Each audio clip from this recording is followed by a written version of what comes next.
Eu tenho uma bomba que eu estou segurando por causa de um deputado, amigo nosso aí, da causa.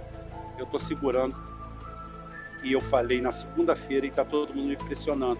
Eu falei assim, algo de podre está acontecendo em Brasília e eu não consegui constatar ainda se é a favor ou contra Bolsonaro. O benefício da dúvida existe, tá? Aí eu vou te dizer o que é. É exatamente o que aconteceu pré-impeachment. Das roupas velhas do pai, queria que a mãe fizesse uma mala de garupa, uma bombacha e me desse. Queria boinas, alpargatas e um cachorro companheiro pra me ajudar a botar as vacas no meu petiço sogueiro. Hei de ter uma tabuada e o meu livro queres ler?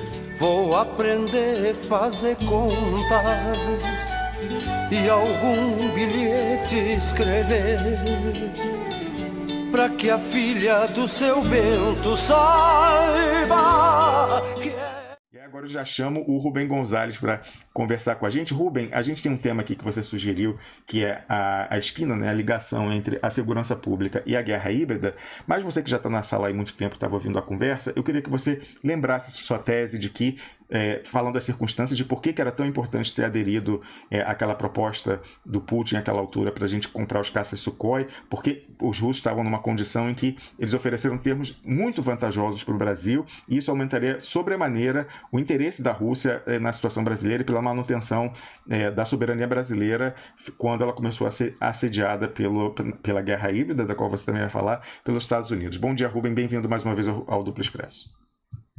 Bom dia, me ouve? Não testamos áudio. A gente, inclusive, pode até deixar esse tópico da segurança, que é contínua, para segunda-feira, não tem problema. A gente hoje pode, já que quinta-feira é um dia geopolítico seu, a gente pode brincar aqui. Inclusive, tem tudo a ver com o meu vídeo de ontem, que você não deve ter visto, porque entrou muito tarde no ar. Tá? Tem muito a ver com isso aí. O Putin, eu nesse vídeo...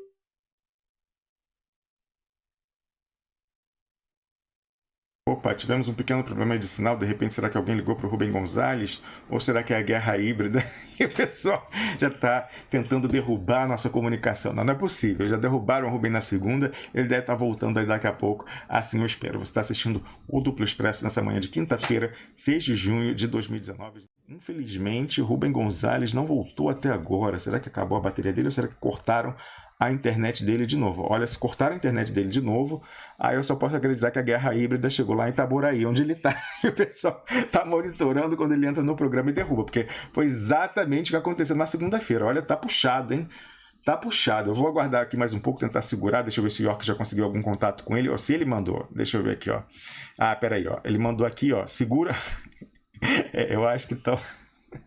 Eu acho que a guerra híbrida chegou lá em Itaboraí, onde está o Rubão mesmo. Olha a mensagem que ele me mandou aqui no WhatsApp. Segura a onda 1 minuto, acabou a luz aqui, mas já voltou. Aí não, aí isso ele falou há 5 minutos. Aí ele voltou depois e falou, caramba, só que ele falou um palavrão. É sabotagem? Mas já voltou, leva uns 2 minutinhos para o Wi-Fi voltar. E graças a Deus aí, ele já estava de volta com a gente. Ô Rubem Gonzalez, a guerra híbrida chegou aí em Itaboraí, hein? É você entrar no programa, o pessoal te derruba, cara. Rapaz, cortaram a luz. Cortaram a luz. Então continua aí, fala rápido pra gente antes que eles de repente mandem um míssil aí da tua casa. Rapaz, eu tô achando.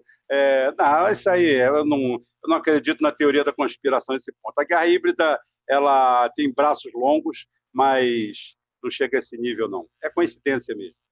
É coincidência mesmo. Outro dia foi uma falha técnica e hoje a luz só piscou, mas é o suficiente para cair o Wi-Fi, aí leva aquele processo todo, o computador é pesado, até resetar, ferrou. Então é a boa e velha lei de Murphy, né, dessa vez. Exatamente, é ela. Quando tem tudo para dar errado, dá errado. Se deu certo é porque deu errado. Então é o seguinte, ontem eu estava falando exatamente sobre esse tema no meu vídeo. Eu peguei aí falando sobre a segurança pública, eu peguei aqui, porque eu liguei o celular, né? Pontos divergentes. Eu sou meio arrogante nisso aí, porque eu acho a minha análise soberana. Você sabe por quê? Porque a minha análise ela é corroborada por números. E esse pessoal dos direitos humanos não consegue comprovar no campo prático absolutamente nada do que eles falam, a não ser que eles são replicadores de um modelo escandinavo num país subsaariano. Então, eles vivem de sonho e eu vivo de realidade. E a realidade que troca presidentes, é a realidade que muda a política do país, é a realidade que move uma nação. E não esse sonho delirante deles de criar uma utopia dentro de um país. Você tem que arregaçar os braços. Sabe o que acontece com o mundo, Rômulo? Quem está falando aqui é um cara que já carregou saco nas costas, já desceu em rebocador de madrugada para amarrar tubos de perfuração de petróleo e conseguiu chegar dentro do próprio trabalho, chegar a gerente e a fiscal de contrato dentro da Petrobras. Está todo mundo querendo viver de goela. Está todo mundo nesse país querendo viver de goela, até no mundo ocidental. Lidos pela Rota da Seda, por russos, por chineses que não ligam de meter a mão. Nós estamos criando uma geração de pessoas que querem sentar a bunda numa... Eu estou sentando a minha bunda aqui na poltrona, mas depois de 50 anos de vida, 30 anos de trabalho, a pessoa quer já começar por aqui. Ele quer mudar o mundo, mas ele não sabe quem vai mudar o mundo. Todo mundo quer administrar. Você lembra da piada do Salim morrendo? O Salim morrendo, ele está lá e fala assim: Sara, cadê você? Estou aqui, papai. Jacó, cadê você? Estou aqui, papai. Youssef, cadê você? Estou aqui, papai. E ele está morrendo. E ele fala assim: quem está tomando conta do Lojinha? Tá? Ninguém quer tomar conta do Lojinha. Todo mundo quer ser administrador, todo mundo quer viver de goela. Ninguém quer arregaçar as mangas, ninguém quer entrar dentro de favela e fazer o que tem que ser feito. Olha, Rubem, é um pouco de uma fuga ao tema, mas eu queria dizer que eu fiquei muito chocado, até hoje eu não toquei aqui no programa nisso, embora eu tenha programado, acabou não dando tempo, mas com aqueles vídeos que você me mandou certa vez, de como todo mundo no Brasil, agora, quer dizer, todo mundo, muita gente, principalmente agora com o advento da internet e do YouTube, está achando que vai, né, a sua redenção financeira vai se dar com esses esquemas Ponzi, com pirâmide e tal. Tá um surto. Você, possivelmente, com os algoritmos, você que é mais esperto não sabe disso, ou não sabia, e aí o Rubens chegou nele, ele mandou para mim, há diversas pirâmides rolando aí, pirâmide financeira rolando na internet, de pessoas dando golpe, e tá todo mundo achando, acreditando naqueles anúncios que você vê em site vagabundo, né? Quer ganhar 20 mil reais por semana? Clique aqui e saiba como, sem sair de casa, né? Só na internet, no computador. Tem mó galera acreditando nisso, gente. Muita gente mesmo. O Rubem mandou um link, Rubem, no canal, aí o cara tava numa live. Era assim, era 3 mil pessoas assistindo ao mesmo tempo. O cara era claramente uma pirâmide dessa que você... Né? Não, eu tenho um esquema aqui, aí eu chamo você, aí você é o master, porque aí você vai conseguir 20, aí esses 20 vão conseguir mais 20, aí esses 20... E você vai tirar 200 mil reais por mês, não sei o que, é muito fácil, olha que coisa... Gente, como assim? O Brasil tá muito louco, Rubem Gonzalez. Assim, tá realmente, assim, essa geração, esse casamento perverso do bom e velho punguista com a era digital, com a internet, né, que potencializou o alcance deles, é uma coisa dramática, mas eu quero ouvir o seu comentário sobre isso, mas vamos voltar aí para a geopolítica, que eu estava muito interessado no que você ia falar, e eu quero que você fale ainda dos caças Sukhoi e como isso ia ter influenciado o destino do Brasil. Os caças Sukhoi é o seguinte, o projeto FX era tudo que a gente precisaria para dar uma banana para os Estados Unidos e entrar na Rota da Seda. Virar preferencial. O Putin oferecia 20 caças, uso imediato. Vem aqui, treina, aprende a voar nisso aqui, e amanhã vocês têm 2 esquadrões completos de 10 caças cada um, Sukhoi, o Su-30, que é top. é o melhor caça 4++ do mundo. As gerações de caças, ela é feita primeira geração, segunda geração, terceira geração, quarta geração, quinta geração são considerados esses stealth, tá? E eles criaram uma geração 4++, que é o carro. Ele não chega a ser stealth, mas é o melhor caça. Então é o seguinte, e ao mesmo tempo ele virou e falou assim, eu te dou um pedaço do desenvolvimento do PAC-FA-50, que é o Sukhoi 57, que é considerado no meio sério aeronáutico como a primeira aeronave de 6ª geração. Ela está acima do stealth. E, Rubem, financeiramente dava para o Brasil entrar ou era assim, um preço proibitivo? Olha só, o preço é o mesmo ou menor do que o dos Gripen. E outra coisa, quando você fala em estratégia, você não fala em preço. Estratégia é estratégia.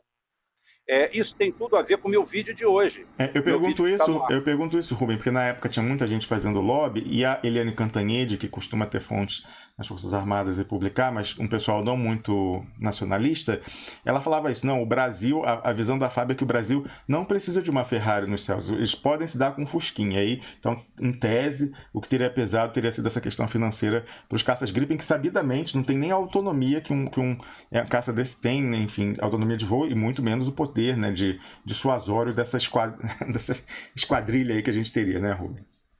Mas aí você optaria pelo MiG-29. Se você não precisa de um Mustang, você pega o MK, o último MiG-29, o top de linha, que custa 1/3 de uma aeronave dessa, e a Rússia tinha condições. Eu estou falando de geopolítica pura, de estratégia pura. Você chega lá e fala assim, dava para o Brasil ter comprado 80 MiGs-29 e ter colocado nos céus 30 em 30 dias. É o tempo de você treinar a tripulação. Por quê? As Forças Armadas, elas não aguentaram, foi a Comissão da Verdade. Me fizeram uma pergunta e eu respondi de forma clara. Perguntaram para mim aonde estão os nacionalistas das Forças Armadas brasileiras. E eu sei responder onde eles estão. Eles estão reduzidos à menor fração de qualquer grupo. Eles estão dentro do corporativismo. Porque a partir do momento em que o poder não deixa vácuo, quando você sai, alguém entra. É a teoria lá das milícias, de tudo isso aí que nós já conversamos. Mas isso acontece em todo o tabuleiro, em todo o cenário. Você chega, é o seguinte, o poder não deixa vácuo. O que aconteceu? O Lula é público e notório. O Lula fez uma ótima relação com as Forças Armadas brasileiras. Saiu em alta com todos eles. Bem visto, bem quisto, começou a fazer um trabalho de recuperação das Forças Armadas, de valorização das Forças Armadas, de reequipamento das Forças Armadas, até com o lançamento do FX. Ele fez da forma mais democrática possível, que é errado. O FX é um programa estratégico. Você tem que ver com quem que você vai fazer. Democracia, muitas vezes, ou republicanismo, não casa com soberania. É o que você falou do Putin. Você é estadista. Agora, tudo bem, ele faz isso. Aí entra Dilma Rousseff. Eu acho que qualquer pessoa sabe o quadro frágil que é a política brasileira dos últimos 50 anos. Qualquer um, não precisa ser gênio, não precisa ser mecânico de plataforma como eu para saber disso. Acho que o cara, estudando geopolítica e se formando em Harvard, em relações internacionais, deve saber disso. Qualquer coisa, vem aqui em Itaboraí que eu ensino. Fala para o Paulo Lema mandar aqui para Itaboraí, que eu ensino. Sai mais barato, porra. Você fica mantendo lá para a pessoa chegar e chamar o Guaidó de presidente. Então é o seguinte, você vê esse quadro se delineando na nossa frente, tá? O que ocorreu? O que ocorreu de verdade aqui? Aquilo ali o projeto FX era para a gente casar e encaixar nessa rota da seda. Mas não fizemos, ótimo. Chega Dilma. O que Dilma faz? Você de olho nesse cenário nacional, que a gente sabe dos últimos 50 anos, da fragilidade, a Dilma vai e me mete um ministro da Defesa, um cara do Partido Comunista. A primeira afronta aos militares. É aquela história de conhecimento e sabedoria. Eu sempre falo isso. Conhecimento é você saber que um tomate é uma fruta. E sabedoria é não usar um tomate numa salada de fruta. Então, você, quando tem conhecimento, você conhece todo o negócio. E você usa a sabedoria. Ela me coloca isso. Mas ela vai mais longe. Ela pega uma tal de Celina Schiavon, que é a esposa do Chicão do MST, e coloca como secretária nacional de defesa. Ela é considerada a Dilma da Bahia, é assim, mas ela é de Santa Catarina, e ela transita aí por esse PT aí. Ela sempre faz uma militância, pelo menos com uns 30 mil no bolso todo mês. Tá? Ótimo. Então é o seguinte, ela coloca essa mulher na Secretaria Nacional de Defesa.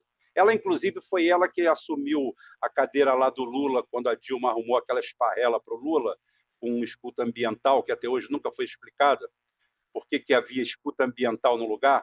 A escuta ambiental simplesmente é estado de sítio. Escuta ambiental na sala de um presidente é estado de sítio. O Rubem, é muito importante você colocar isso, é uma tese também que a gente defende, nós defendemos isolados, nós, vocês, eu não vi nenhum outro canal falar sobre isso, porque até hoje tem trouxa se perguntando na blogosfera, site grande, falando que foi a NSA, só pode ter sido a NSA que grampeou e mandou para o Sérgio Moro, porque nada explicaria que em apenas 2 horas do grampo tivesse tido a degravação e aquilo já estivesse na Globo News, né? A conversa foi de manhã, de tarde, depois do almoço, já estava no ar na Globo News. Então teria que ter passado pelo Sérgio Moro ouvir, passar para o filho da Miriam Leitão, que é o setorista lá da Lava Jato, o Matheus Leitão, e ele colocar no ar na Globo News. Então foi muito mais prosaico. Pode até ter tido auxílio da NSA, não estou excluindo agora. Foi muito mais prosaico, foi um grampo armado. Foi um grampo armado em cima do Lula, do Cardoso e da Dilma. Olha a conversa, a forma como a Dilma fala a história da nomeação é uma forma totalmente comprometedora, como se tivesse, né, uma razão por trás, realmente, como se de fato fosse uma construção à justiça. Você vê o Lula meio... cabreiro.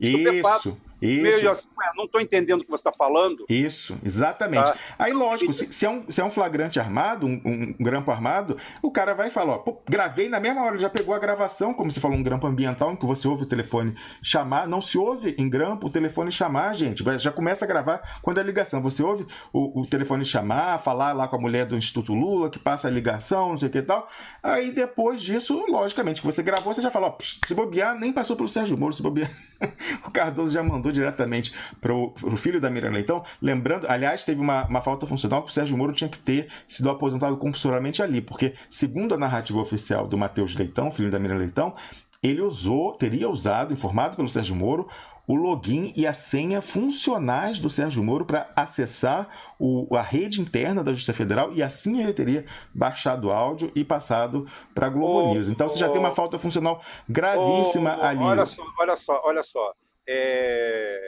Aquilo ali na mão de um estadista, na minha mão, eu não sou estadista, mas eu sou uma pessoa que tem atitudes. Ali não existe mais funcionário, não existe nada.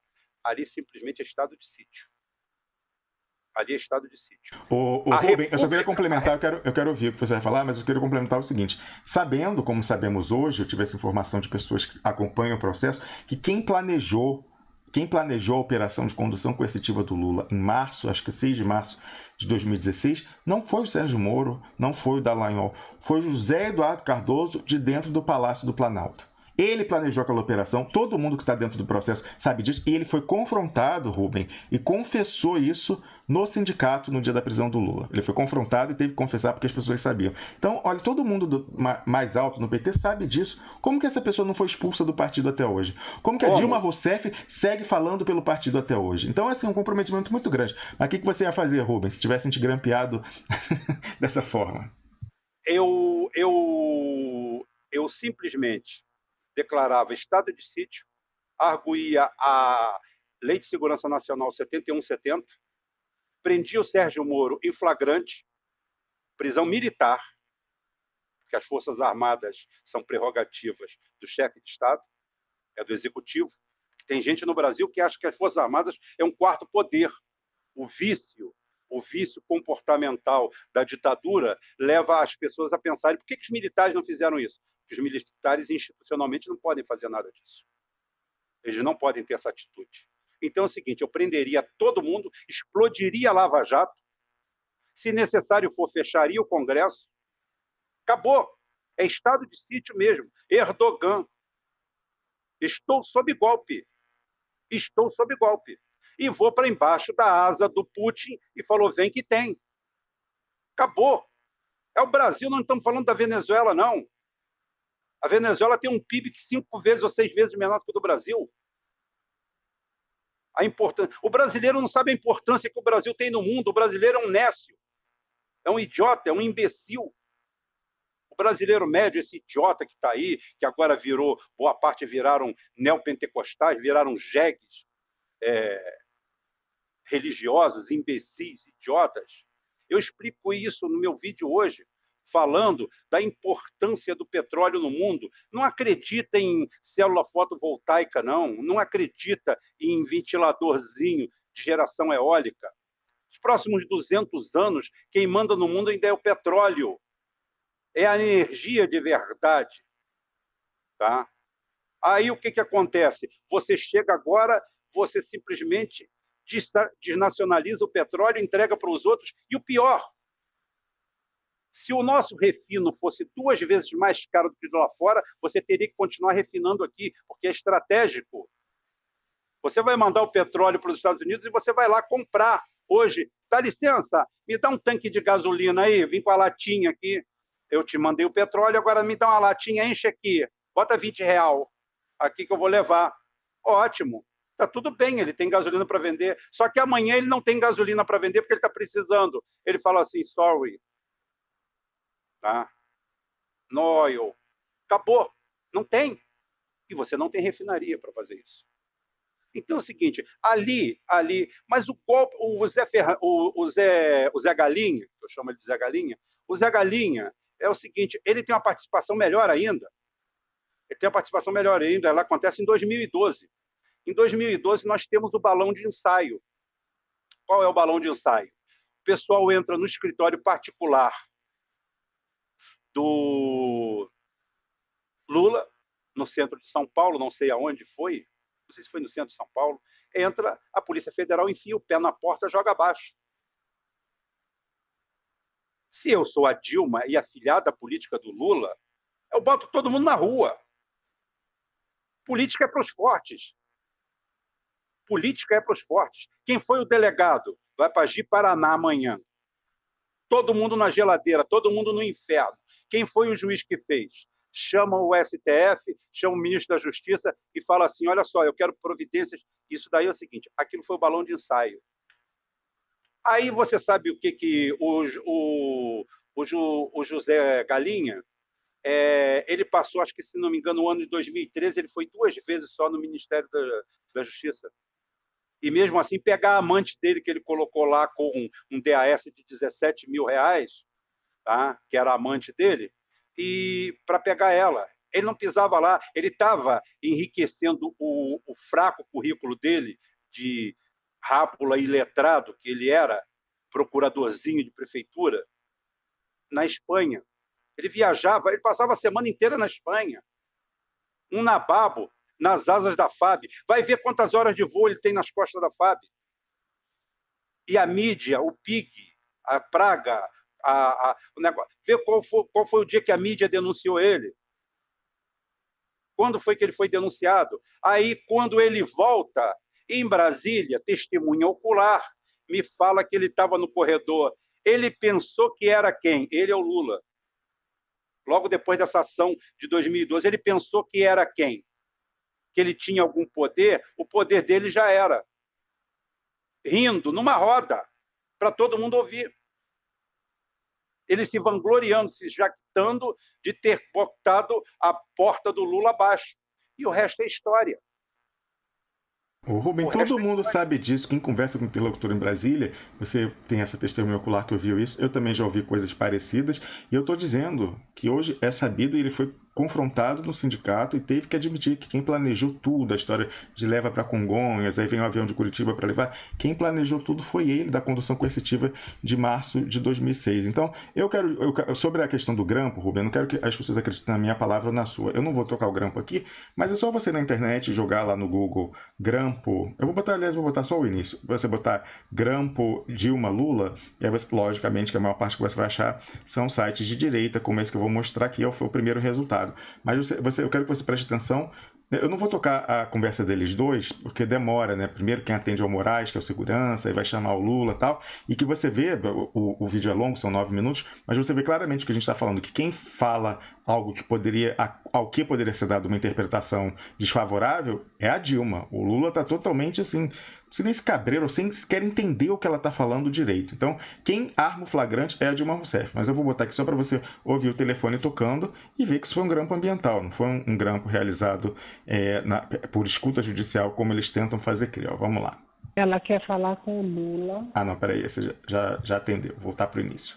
Vamos lá, é isso aqui, ó. Peraí, vai. Ela quer falar com o Lula, que está na sede nacional. Percebe? Você ouve a voz da sei lá, secretária, telefonista do Planalto, ao mesmo tempo em que você ouve o telefone tocar. É impossível. Só gravaria. Claro. Se fosse escuta judicial, você só ouviria a voz dela a partir do momento em que a pessoa do outro lado da linha, o Moraes, atendesse. Mas você ouve a mulher falando, ela ligando aqui, falando com alguém do lado, ela quer falar com o Lula. Então, por aí você tira que o grampo é ambiental. Por favor, Rubem Gonzalez. Isso daí fica claro. E o que acontece?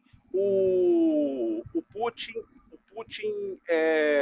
se coloca naquele momento, os Estados Unidos cercam a Rússia de tudo quanto é lado, com as sanções econômicas, o problema da Ucrânia, aquela toda a situação. E aquilo ali seria um refresco para a Rússia. Ou seja, estava no melhor momento de negociar, porque antes da Rússia ser a Rússia, o Putin ser o Putin, cada um defende seus interesses. A geopolítica é isso.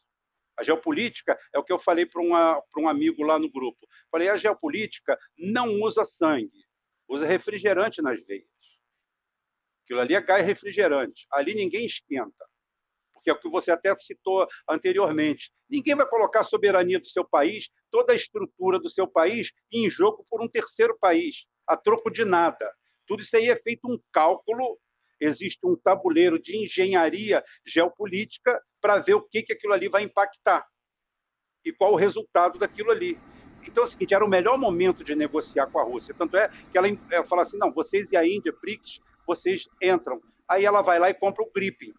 Ela vai lá e compra o Gripen, que a Suécia é um quintalzinho dos Estados Unidos. Inclusive os motores são... Isso que eu ia falar, boa parte da aviônica é americana. Então, é aquela situação que os caras podem fazer... Não, 90% é Honeywell os aviônicos, tá? Os motores PW ou GE ou Rolls-Royce, que é inglesa, que tem uma participação americana. Ou seja, o bicho sai chipado de fábrica. Tá chipado de fábrica. Que nem aqueles códigos do míssil que a Thatcher queria lá do Mitterrand para derrubar. Eles já podem, assim, não tem como lutar contra. Eles já derrubam no ar. Você decola e cai direto lá, é desligado remotamente. E, Rubem, eu queria dizer o seguinte: se o Vladimir Putin tivesse qualquer veleidade assim, de ajudar o Brasil, eu tenho certeza que quando a Dilma Rousseff deu uma entrevista para Russia Today, e a repórter da Russia Today, que, portanto, tem fontes no Estado russo, pergunta, e Dilma, vem cá, conta pra gente como é que foi esse negócio da participação dos Estados Unidos no golpe. E aí Dilma falou, não, absolutamente, não teve participação estrangeira nenhuma, nem dos Estados Unidos. O golpe é do Eduardo Cunha e do Aécio Neves, né? Foi feito lá em Minas Gerais. Isso, aí a repórter... né? Talvez não tivesse ainda concluído, né, o acordo que a Dilma tinha feito com o golpe. Eu falei, não, mas ela insiste, mas a segunda vez, não, a participação estrangeira. Ela, não teve participação estrangeira, é uma coisa brasileira. Rubem.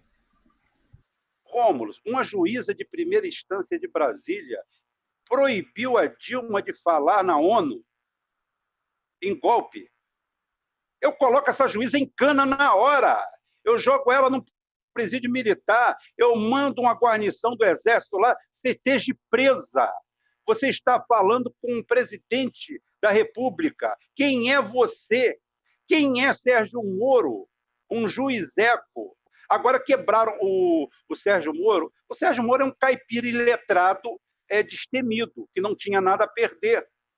Eu passei para você, né, contando a história dele, 2007, Harvard, a situação toda. Eu te passei um link de uma postagem que eu fiz. Qualquer coisa eu te replico ela de novo, tá? Mostrando passo a passo como o negócio vai para Mato Grosso, da onde sai a lei do PT, a 20.850, né?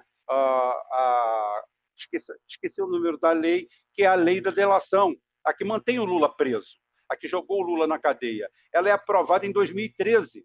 Ela é de autoria de uma procuradora da República, que era senadora pelo PT, que hoje já está em um partido de direita, essas infiltrações que o PT aceitou.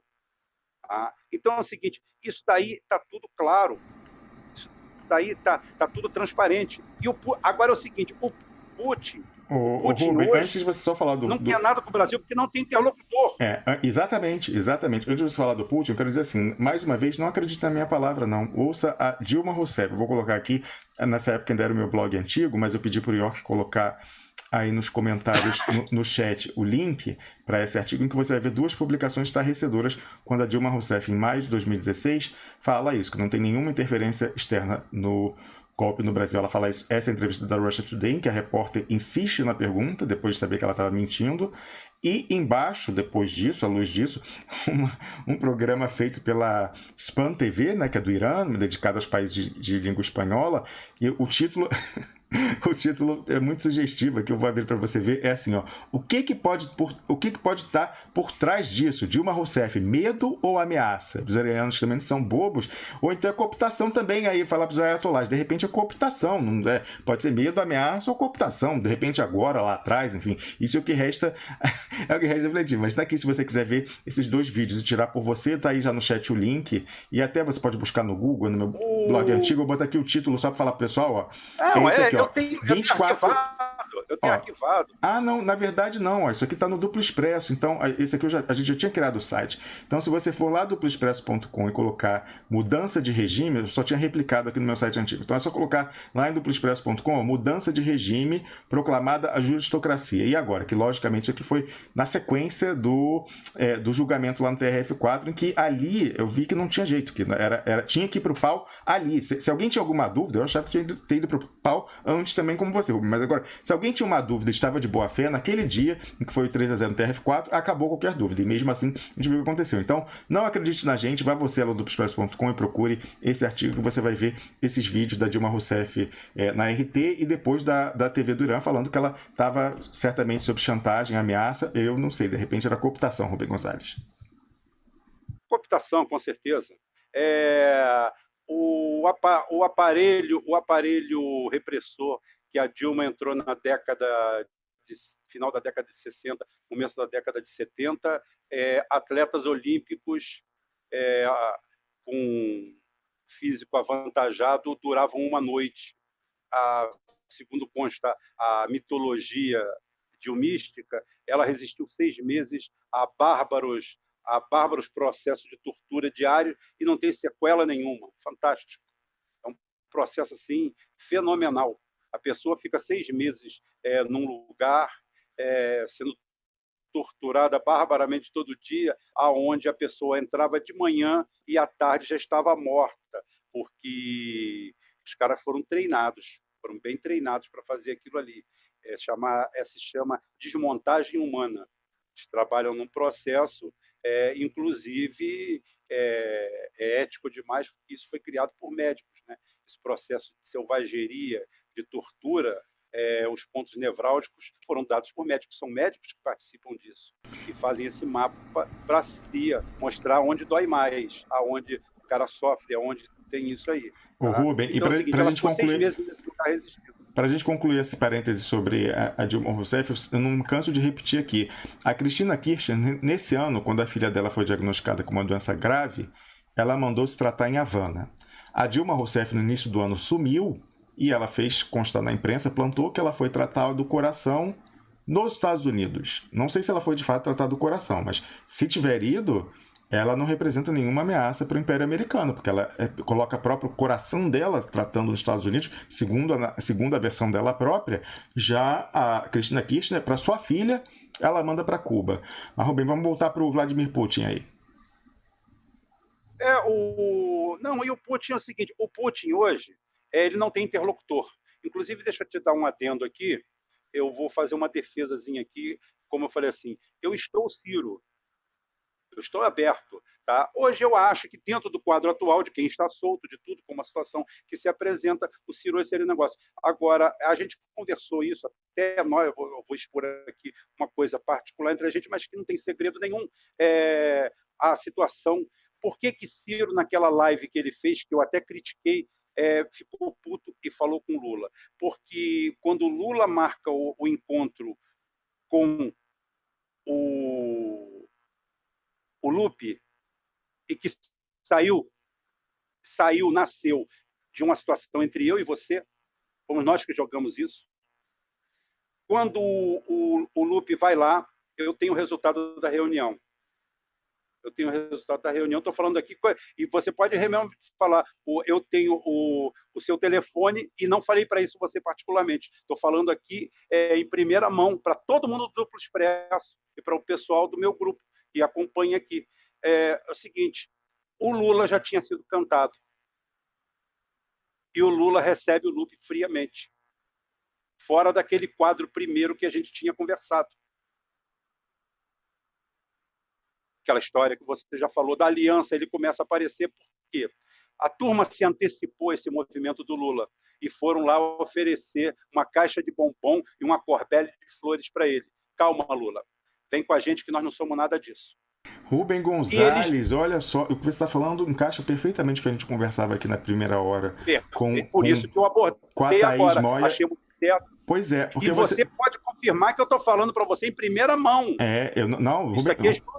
Rubem não tinha me falado isso, não sabia disso, até como tinha decorrido essa reunião, mas faz todo sentido, porque de fato, e aqui você que é expressionauta sabe disso, nós antecipamos aqui que o Lula estava numa situação dramática e estava apelando para adversários, pessoas que hostilizavam ele publicamente. Você que é expressionauta sabe disso há 2 meses, 1 mês antes de ter tido esse encontro do Carlos Lupe, de ser sequer anunciado. A gente tinha falado isso. E aí, como a gente colocou, logicamente, o PT jurídico não é bobo nem nada. Ele falou, bom, a gente está sacaneando tanto que o cara vai acabar, né, indo para outro lado e tal, fazendo alguma coisa. Vamos chegar lá com alguma história aí, alguma coisa para tentar reatrair ele para o nosso negócio. E aí, de fato, na sequência, né, teve o encontro do Lupe lá e do outro lado do PSB, aí aparece na terceira entrevista o negócio da aliança, começa a campanha, né, Lula livre acabou porque o Lula vai casar, aí sai essa história aí do pronunciamento da procuradora, né, e o PT jurídico começa a vaquinha, que mais uma vez a vaquinha é desnecessária, porque se ele não tiver como pagar, ele pode progredir da mesma forma. Rubem Gonzalez, que coisa, então o pessoal foi rápido, né, eles estão sempre preparados, né? O Lula estava visivelmente constrangido com o Lupe. Ele estava visivelmente constrangido, tipo nos olhos falando assim, desculpa, eu queria falar outra coisa, mas não posso falar mais nada. Tá? Essa informação, feedback que eu tenho da alta cúpula, tá? E que aquilo ali, todo mundo sabe que o Ciro é intempestivo. O Ciro acaba se traindo. Muitas vezes é legal, é bacana, mas não é produtivo essa atitude. O cara se sente até representado, muito cirista, muito negócio, se sentiu representado com aquilo. Eu não, porque eu acho que o caminho ainda é o xadrez. Que é o xadrez. Nós não temos grupo de enfrentamento. Nós não estamos caminhando, nem eu, nem você, estamos incitando luta armada, nem nada. Nós estamos brigando uma luta institucional. Nós estamos totalmente dentro da lei. Nós estamos expressando o nosso direito de liberdade de expressão. Nós estamos usando isso aí e maquinando em cima das peças do tabuleiro. Então, foi isso aí. Eu tinha que deixar essa inteirinha aqui. E é o seguinte, de forma inédita e que serve para desenvolvimento desse próprio quadro de vocês.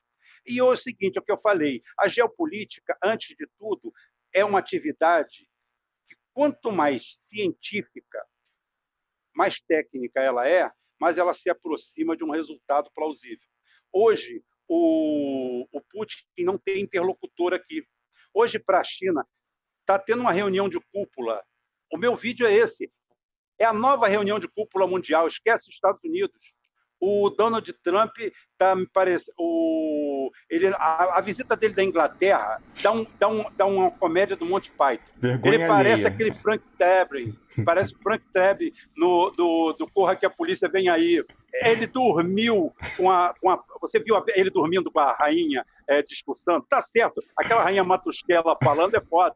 Tá? Ele levanta a perna, ele peida, tá? Ele arrota, ele xinga.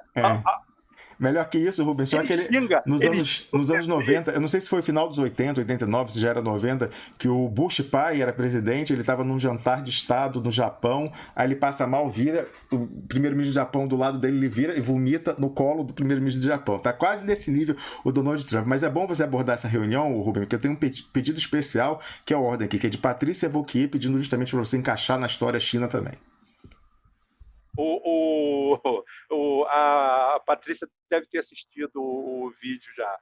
Ela faz parte lá do grupo, aí ela vê lá. Inclusive, tem até um agente da BIM lá no meu grupo. Ele fica lá. Tem, nós já identificamos. Mas a gente deixa ele lá. Quem sabe ele aprende alguma coisa. Os caras só usam o UOL e o G1, eles agora passam a usar alguma coisa nossa. Tá? Então é o seguinte, o Putin, hoje, o que acontece? A nova cúpula do mundo vê que o Brasil ainda não alcançou o fundo do poço. Então vamos comprar mais embaixo. Aqui ainda tem que piorar muito para melhorar. Agora eu falo para as pessoas, cuidado com esses sites vagabundos, com esses canais fajutos que você falou, de caça-níquel, que eles estão vendendo um caos. E o governo do Bolsonaro vai melhorar. Vai melhorar porque ele vai fazer uma curva descendente, ainda maior, de mais uns 3 meses, e depois vai apresentar uma pequena recuperação. E para afogado, pedaço de concreto é boia. O cara se abraça. Então você tem que... É o que eu falo, eu tenho que jogar contra o seu time pensando na pior situação possível. Não na que eu desejaria. Eu desejaria que seu time estivesse estrupiado, que você tivesse que botar infanto-juvenil em campo, que o seu goleiro fosse um anão, tá? Ótimo. Mas eu tenho que imaginar que o seu goleiro é o melhor do mundo, seu zagueiro é o melhor do mundo. Eu tenho que imaginar você um monstro para te enfrentar. E aqui o pessoal, eles alimentam esses... Eu falo que são viciados, né? O cara é viciado em ódio. Então, ele entra nesse site, porque todo dia de manhã cedo o cara acorda 5 horas da manhã já derrubando o Bolsonaro. Bolsonaro não passa de hoje. Impeachment. Impeachment. A empregada dele achou poeira em cima da mesinha dele. Isso dá impeachment. Eu já consultei o cara lá. Olha, é sério. Aí, 8 horas da manhã, outro repetindo isso. E tem gente que gosta disso. E tem gente que sente necessidade, é igual o drogado. Você não entende porque o cara larga uma vida dele e vai para as ruas se noiar. E existe isso aí dentro da política, da real política. O cara vai para lá tentando acreditar naquilo. Acha que o cara está em Brasília só porque ele é um idiota. Tá? Ele acha que o cara não está cercado de algumas pessoas. Eu falei assim, tome cuidado com o ministério do Bolsonaro, que o ministério do Bolsonaro é eminentemente formado por idiotas e imbecis. Começando pelo chanceler dele, que é o idiota mor. O sapato daquele cara é 78. Aquilo ali é uma mistura de um pateta, tá? Com um Bozo. Aquilo ali é um ridículo. Mas olha só, nós tivemos um exemplo desse na área mais progressista do Brasil. Juscelino Kubitschek montou um ministério que não mandava nada. De palhaços também. Inclusive, existe uma piada corrente, que é verdadeira, né? Que ele recebia ministros, governadores, e o Kubitschek ele era muito fiel e muito amigo. Não gosto de Kubitschek, tá? Não gosto. Acho ele um dos culpados do Brasil estar onde está. Mas é o seguinte, o Kubitschek ele tinha uma intimidade muito grande com os serviçais dele, né? Ele era uma pessoa muito simples. Ali com todos eles. E ele recebia um governador ou um ministro e falava assim, pode deixar que eu vou tomar uma providência. Pode deixar que eu vou tomar uma providência. Aí, quando ele saía, ele chamava o secretário de ordem dele, falou assim, traz a providência aí. Providência é uma caninha de Minas. Aí ele botava uma dosezinha, tomava e falava assim, eu disse que ia tomar uma providência. E tomei. Porque quem mandava nos ministérios do Kubitschek era o corpo técnico, que ele colocava lá. Ele, politicamente, botava rainhas da Inglaterra por tudo quanto é lugar. Então, cada ministério tinha uma rainha da Inglaterra. O cara que fingia, que posava, que ia em atividades oficiais, e tudo aquilo que ele falava não servia para nada, porque era o grupo dele que fazia isso. E existe um grupo de generais por trás do Bolsonaro que faz esse papel. Eu tenho uma bomba que eu estou segurando por causa de um deputado, amigo nosso aí, da causa. Eu estou segurando, que eu falei na segunda-feira e está todo mundo me pressionando.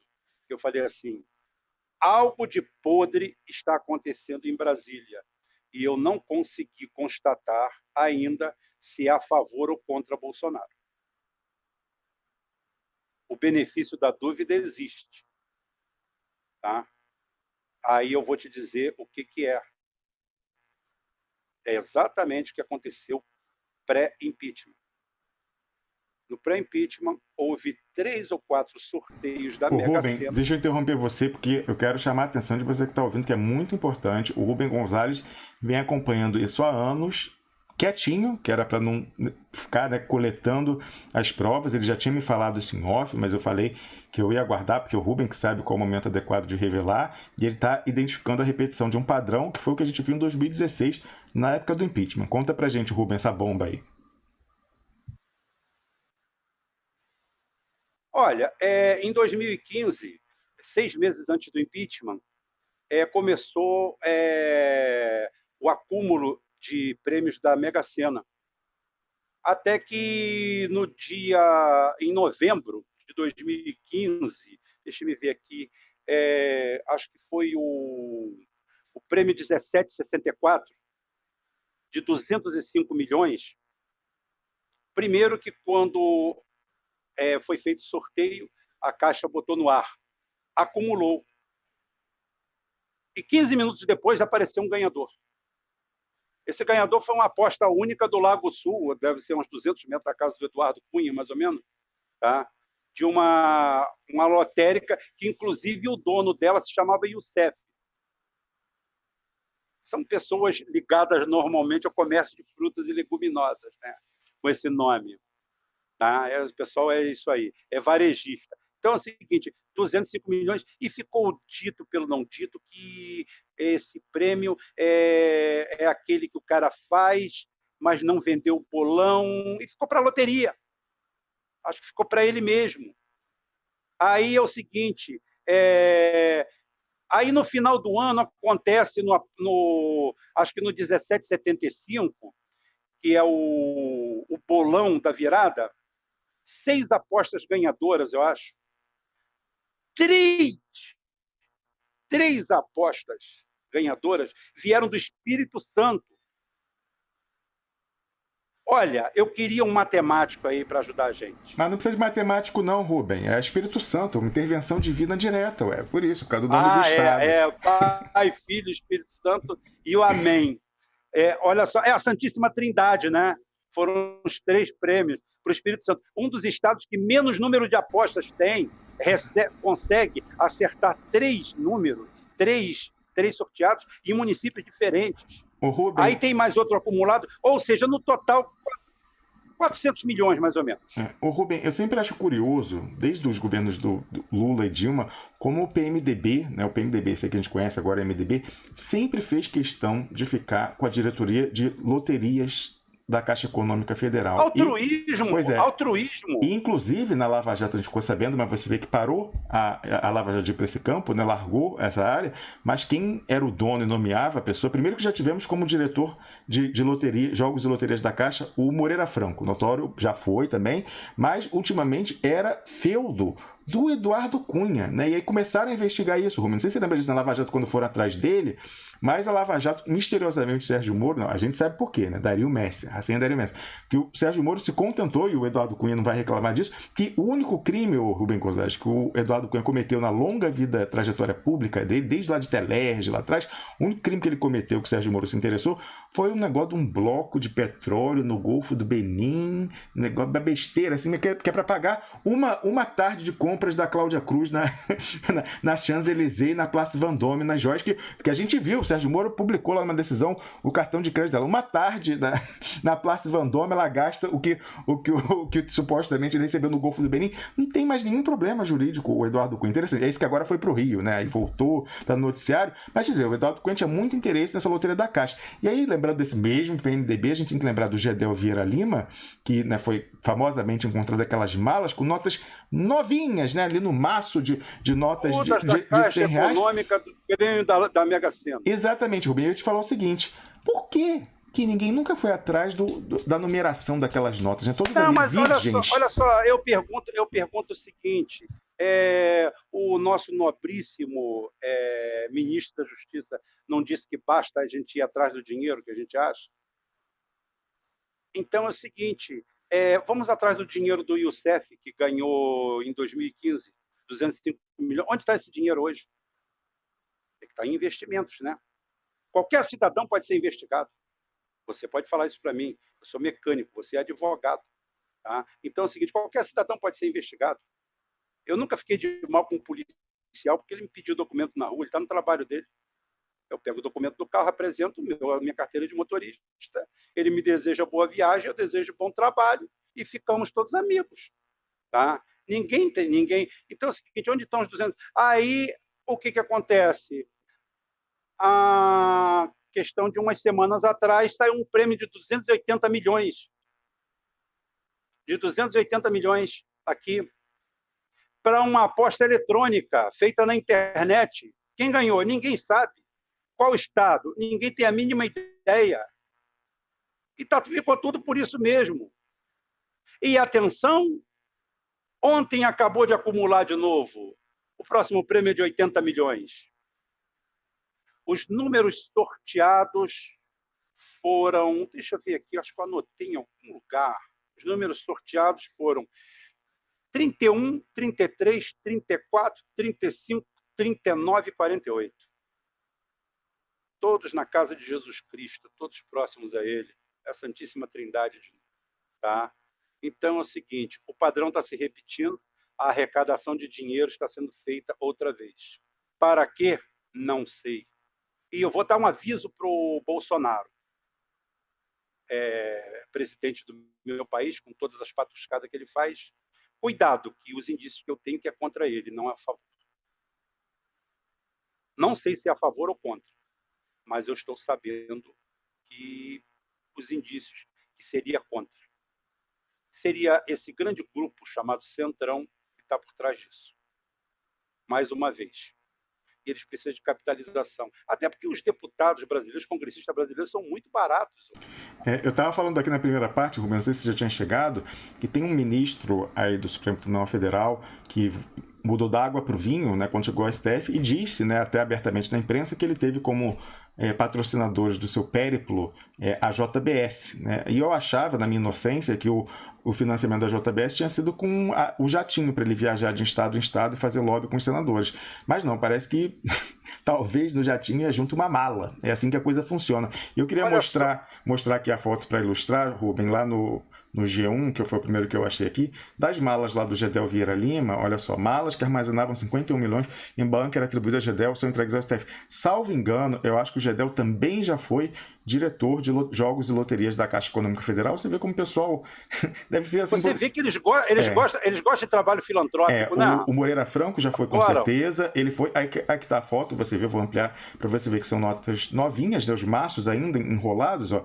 Isso aqui, todo mundo, você que é meu amigo aí, minha amiga que já foi ao banco, que precisou fazer algum pagamento grande, você sabe que você tem que ligar para a agência com uma semana de antecedência. Olha, eu preciso sacar 10 mil. Você imagina sacar 51 milhões, né? Então, logicamente, que foi uma operação que foi registrada e nunca se chegou que agência que tirou, 51 milhões de reais, que agência que tirou, quem fica com dinheiro assim vivo, que agência, que gerente, qual foi o caminho vendo pela a série, né, numerada desses...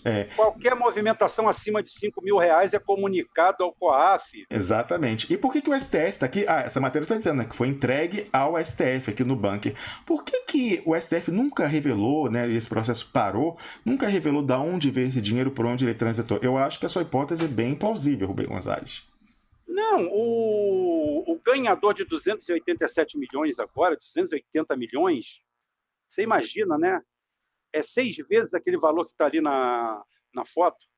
Tá? Esse ganhador, ele não tem cara, ele não tem rosto, porque baixaram uma norma, uma lei ou alguma coisa aí, que é o anonimato dos vencedores. Você quer anonimato? Faz como eu, não jogue. Você tem todo o anonimato do mundo.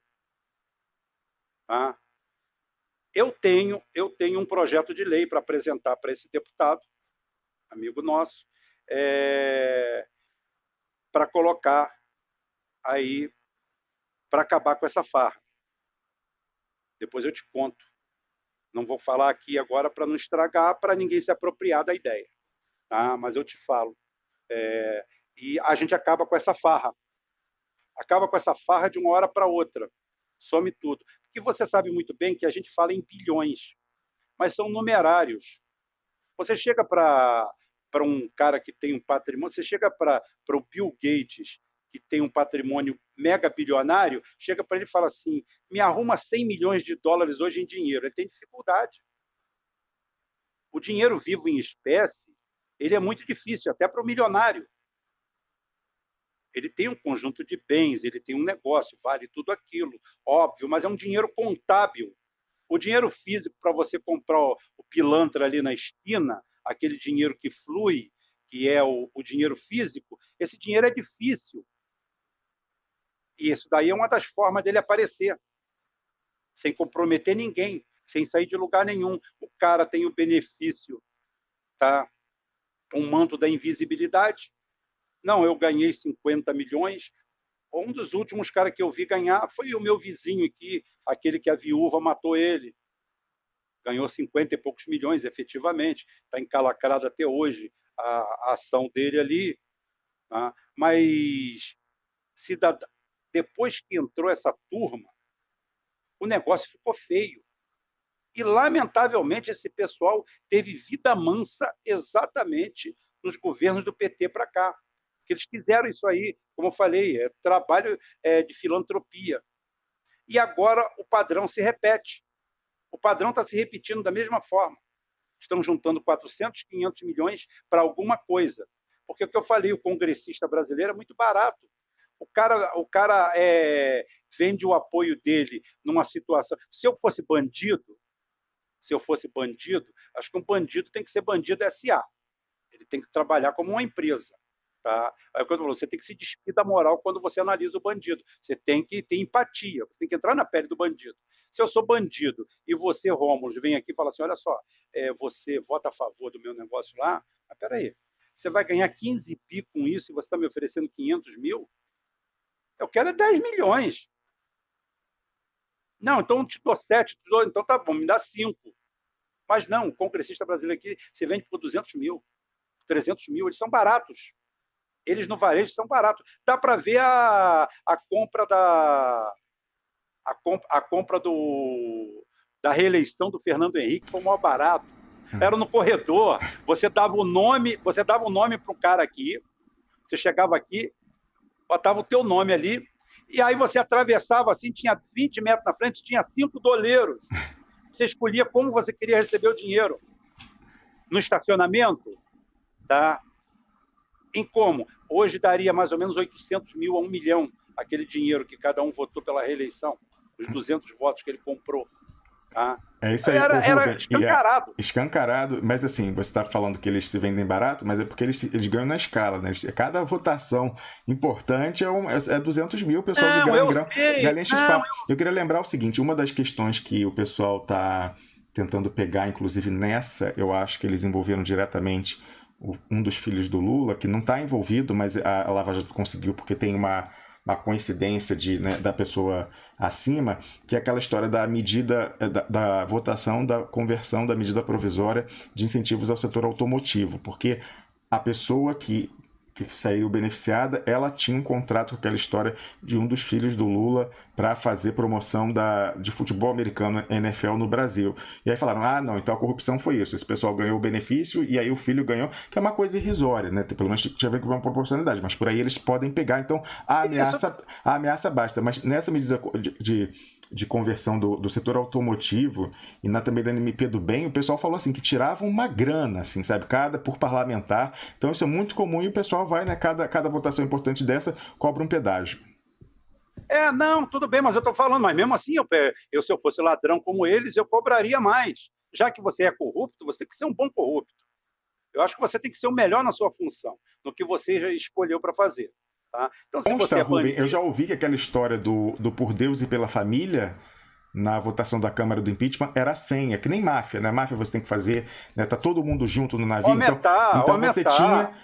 Então você tinha que publicamente fazer ali, pagar o seu óbolo para se vazasse todo mundo junto. Então aquela história do Por Deus e a Família, foi em tantos votos, ali era a senha de quem tinha mudado o voto. Teve até um caso caricato, Rubem, não sei se você lembra disso. Um deputado votou sim, aí saiu, aí já estava o próximo deputado para votar, aí o anterior voltou correndo e falou, não, é pela família, por Deus e pela família. E aí saiu de novo, assim. Ei, peraí, olha o meu, porra, olha o meu. E o cara tava lá com o prêmio, com os prêmios da Mega Sena para pagar todo mundo. E tava lá. E é assim, o negócio do Lulinha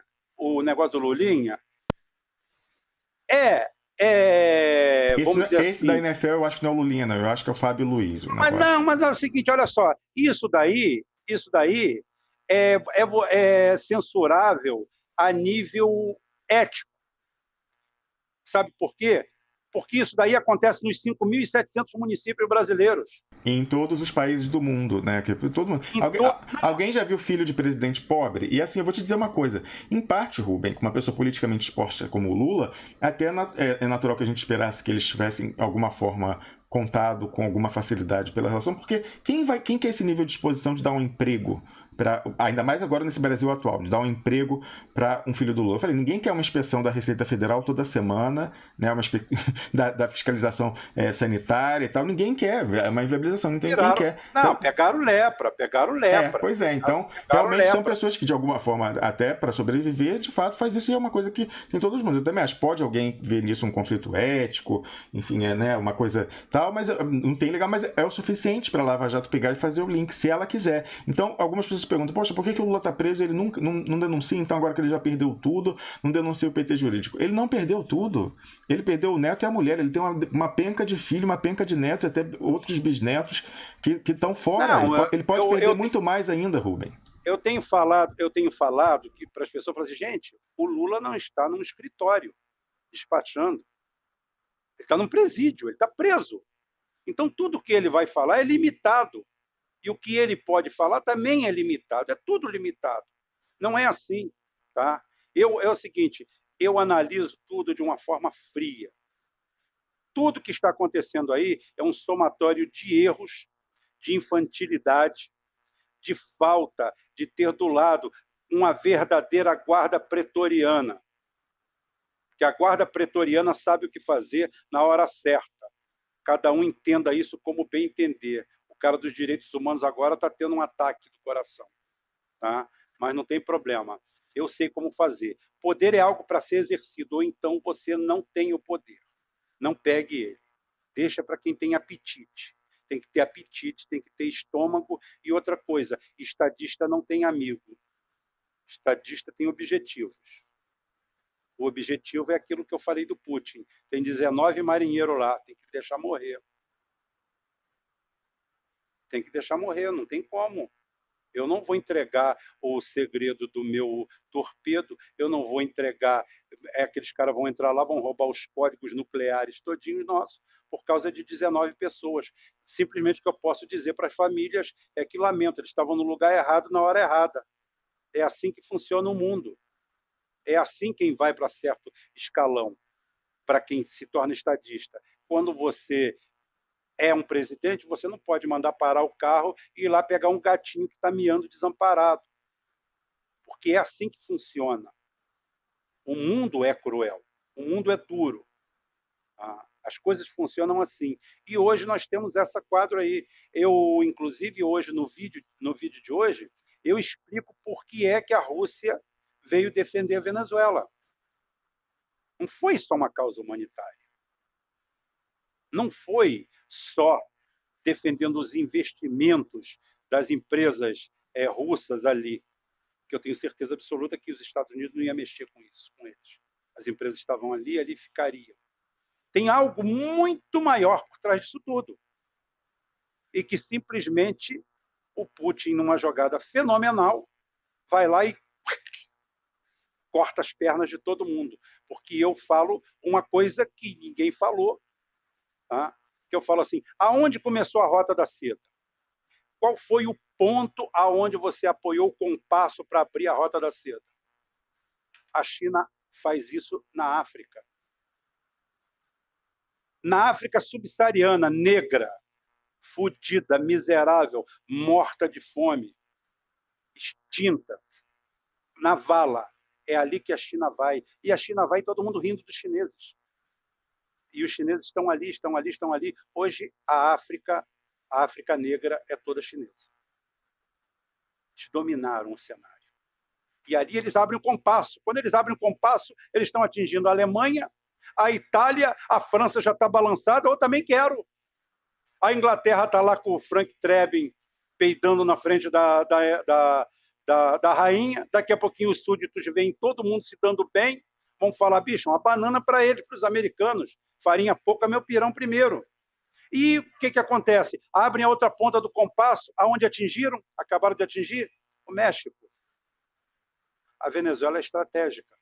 Por quê?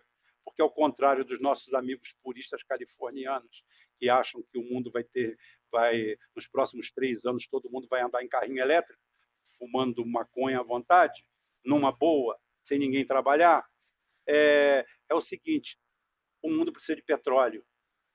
O mundo precisa de petróleo. E o mundo, quando precisa de petróleo, tem que ir buscar em algum lugar. Os Estados Unidos não é idiota. Ele sabia que esse movimento aconteceu. Talvez pegaram um pouco tarde demais. Mas a CIA, a NSA, todos isso aí chegam à conclusão, atingindo a Alemanha, os caras estão fazendo uma rota da seda. Estão preparando alguma coisa, esses caras estão tramando alguma coisa. E o Jinping fala assim, eu tenho dinheiro, tenho produção. Putin, você tem arma, então parabéns, você é meu segurança. Ótimo, não tem problema. Você vê que eles são tão geniais que eles criam a Coreia do Norte. Eles criam a Coreia do Norte como um enclave para fuder o Sudeste Asiático para os Estados Unidos e para a Europa, e os caras não se dão conta disso. Todo mundo acha que a Coreia do Norte é autônoma, que ela não é uma produção made in Rússia, made in China. A Coreia do Norte não tem tecnologia, know-how para nada daquilo que ela faz. Eles simplesmente botaram um bode na sala ali, acabaram com a saúde dos Estados Unidos e acabaram com a paz do Japão e da Coreia, que são os 2 grandes países de influência ali. Deram um X neles, deram um cheque pastor nos Estados Unidos ali. O Sudeste Asiático acabou. Aí os Estados Unidos têm que ir para lá para fazer provocação. Quando eles se deram conta, caíram. Eles fizeram o que os Estados Unidos e a OTAN fizeram com Israel.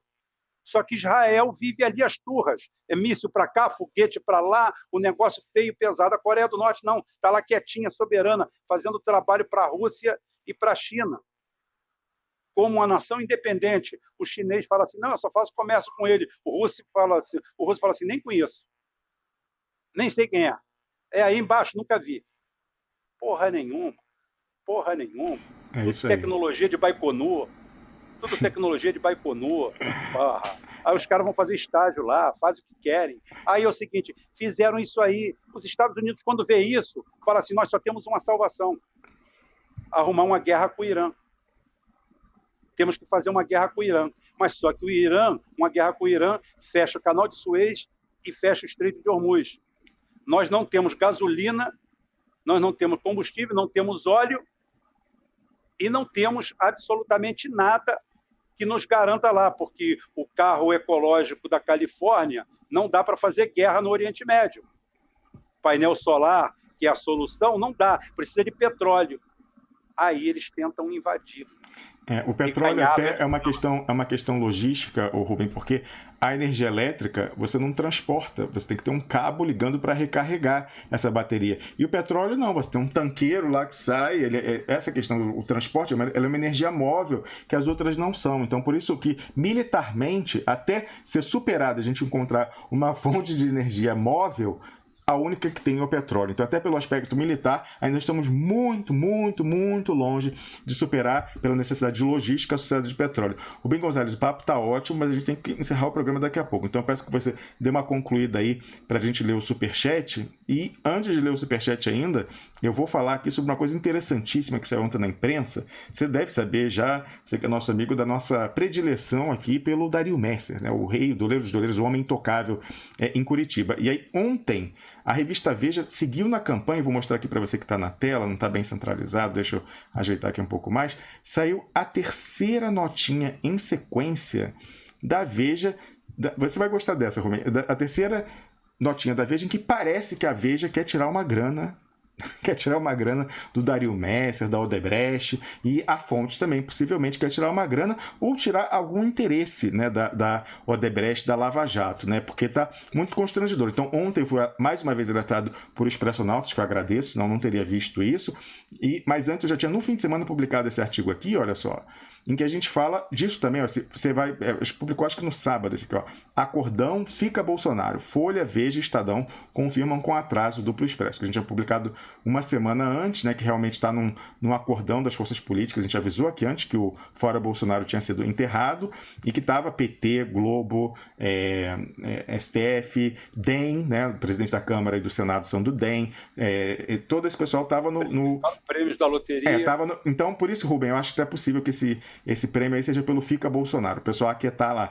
Mas, incidentalmente, nesse artigo, eu publico os prints das tentativas ali, que parece ser tentativa de chantagem da Veja e da sua fonte, contra a Lava Jato, contra o Sérgio Moro, que era esse daqui, ó. Peraí, não é esse aqui não, Congresso Impeachment, opa, peraí, só um minuto, descendo um pouquinho mais, peraí, deixa eu dar um Ctrl F aqui para achar, ao vivo tem essas coisas, ainda mais quando a gente joga... E o zap do Moro, vai bem? Eu acho que não era esse post não, falei errado. Não é esse post, mas enfim, na semana passada, eu vou procurar aqui. Na semana passada eu coloquei essa questão do Dario Messer e da Veja, em que eles publicaram, depois eu vejo aqui, quando eu estiver falando do Superchat, o link, mas em que eles publicaram aquela história que o Duplo Expresso falou 1 ano e meio antes, porque esse aqui foi só uma visão antes de uma semana, o outro foi 1 ano e meio, Rubem, no início do ano passado, a gente tinha uma fonte dentro do TI da Odebrecht e a gente avisou, quem está extraindo os documentos para o MPF é um senhor que chama Paulo Sérgio da Rocha Soares, que é irmão de um diretor da Odebrecht, mas ele é de fato o diretor de TI da Odebrecht, Tecnologia da Informação, mas para mascarar e conseguir esconder os arquivos, ele criou uma empresa dele que é prestadora de serviço, tudo isso entre aspas, para a Odebrecht, ficava inclusive em outro prédio, que era para se tivesse uma batida, ninguém pegar nada. Mas o cara, logicamente, estava no organograma da Odebrecht, o irmão dele até era o diretor. E esse Paulo da Rocha Soares, até hoje, Rubem Gonzalez, é ele quem, quando o Sérgio Moro fala assim, vem cá, bota o nome do fulano aí na planilha, retroativamente. O cara vai lá, olha, extrair aqui o documento e tal. Segundo o relatório da própria Polícia Federal, graças à denúncia que a gente fez aqui, teve que admitir esses documentos que eles pegaram aqui na Suíça foram falsificados no Brasil depois de estarem em posse da Procuradoria-Geral da República e do MPF. E quem falsifica? Paulo Sérgio da Rocha Soares, que até hoje é uma pessoa com conflito de interesse, porque em tese ele é uma pessoa que deveria estar presa pela Lava Jato, mas ele é o colaborador que tira, né, edita e tal, essas questões. Até hoje é isso, Rubem, até hoje.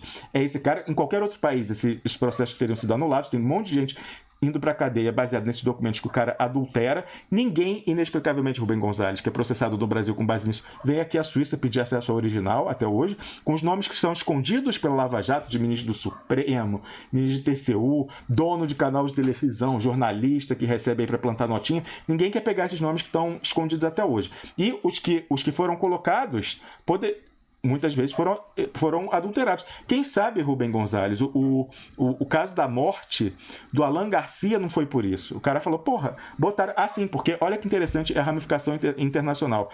As lava-jatos dos outros países, em vez de virem pegar aqui na Suíça o original, para elas fazer suas investigações, elas estão pegando a versão batizada do Brasil. Então, de repente, o próprio Procuradoria da Suíça faz a mesma coisa e fala assim, vem cá, bota aí o nome do Alan Garcia, 5 milhões em Singapura.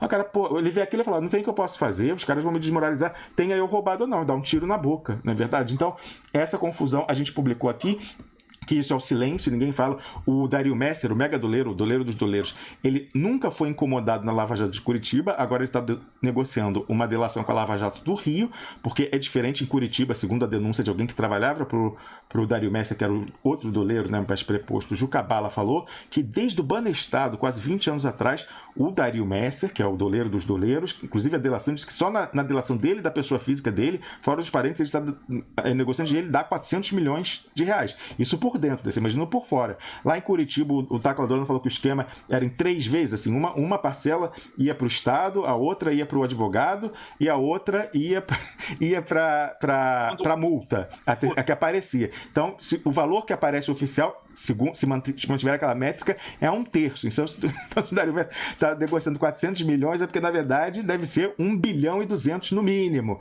ali que ele está pagando para o esquema para fazer essa delação foragido. Você veja, o Sérgio Moro sempre recusou ouvir o Tacla Dorano na Espanha porque era foragido. No Rio não tem problema não. Eles fazem até negocia a delação premiada com um cara foragido sem problema nenhum.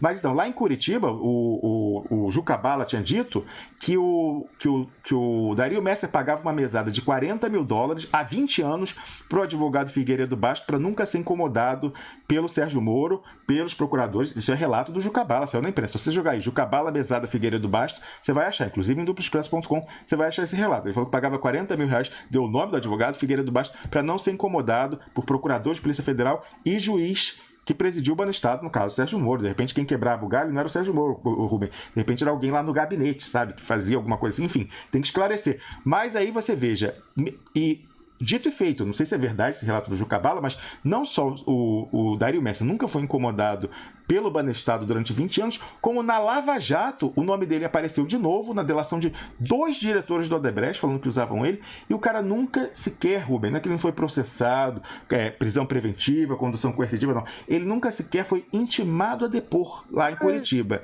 E aí agora no Rio, que de repente não estava no esquema, mas agora vai entrar, Rubem, com essa história aí dos 400 milhões, que deve ser 1/3 do valor total, agora vai entrar no esquema e o cara está negociando a delação. Mas aí você veja que tem alguém que está sabendo que esse negócio está sendo fechado, né? Está sendo negociado, já azeitado, e quer também tirar a sua parte. Eu tinha suposto, quando eu vi as primeiras 2 notinhas em que saiu na Veja, 1 ano e meio depois, aquilo que o Duplo Expresso tinha dado no final de 2018, no final de 2017, início de 2018, dessa coisa desse Paulo da Rocha Soares, que ele apagava, editava, e aí na Veja saiu, de repente, na semana passada, assim, Paulo da Rocha Soares apagou o nome de Dario Messer dos documentos do Odebrecht. Assim, pô, a Veja querendo desmoralizar a Lava Jato, tudo bem que está repetindo, e repetindo só em parte o que a gente falou. Esquisito. Aí saiu no dia seguinte outra coisa dessa falando do Dario Messer também. Eu, na semana passada, que eu achei? É alguém individualmente na Lava Jato do Rio que está querendo ser mais malandro que os outros, falou, não, a gente já negociou aqui o coletivo, mas eu quero tirar um individual em cima. Então, foi lá da Veja, né, deu essa informação e falou, vamos a gente aqui negociar, de repente a gente reparte 50%. Tudo isso é hipotético, hein? Hipotético, tudo isso. Mas falou assim, não, vamos tentar tirar lá do Dario Messer uma pra gente. Eu tava achando isso. Mas aí ontem saiu uma nova notinha, aí eu vou antecipar, eu não ia falar isso não, eu ia deixar de surpresa, que nem você falou a sua bomba aqui, eu me sinto obrigado a falar também. Eu ia deixar para um artigo. Mas eu tô achando, depois que eu vi essa notinha aqui, que Expressionautas mais uma vez me mandaram, que é essa aqui, ó. Autoridades estrangeiras investigam advogados que atuam na Lava Jato. De novo essa história. Aí eu vou ler aqui porque é um texto pequenininho. Ó. Autoridades suíças e espanholas investigam pagamentos realizados pelo ex-advogado do Odebrecht, Rodrigo Tacla Duran, em favor de advogados de Curitiba. De novo, lembra daquela história que o Dario Messer pagava mesada lá em Curitiba, não sei como dado? Está falando que autoridades suíças e espanholas estarão investigando pagamentos que o Tacla Duran, que mora na Espanha, fez a advogado de Curitiba. Os procuradores estrangeiros querem entender por quê.